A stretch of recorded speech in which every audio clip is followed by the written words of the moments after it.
Professeur Luc Montagnier, bonjour. Bonjour. Et merci d'être avec nous. Vous êtes prix Nobel de médecine et c'est vous qui êtes à l'origine de la découverte du VIH. Alors ce qui m'intéresse ce matin, c'est que vous travaillez en ce moment sur le virus et vous êtes arrivé à certaines conclusions.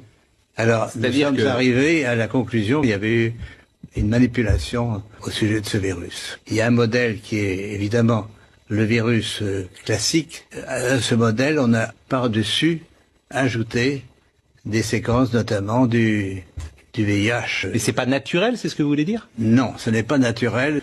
C'est un travail très minutieux d'horloger, on peut dire, au niveau des séquences. Dans quel but, ça, ce n'est pas clair.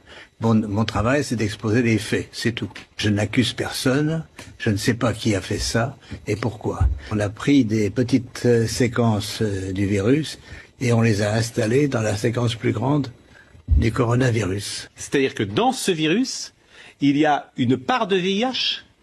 Voilà, c'est ça. À une certaine place, on a fixé des séquences petites de VIH. Il y a quand même une volonté d'étouffement, si vous voulez. Un groupe de chercheurs indiens avait publié de la même chose.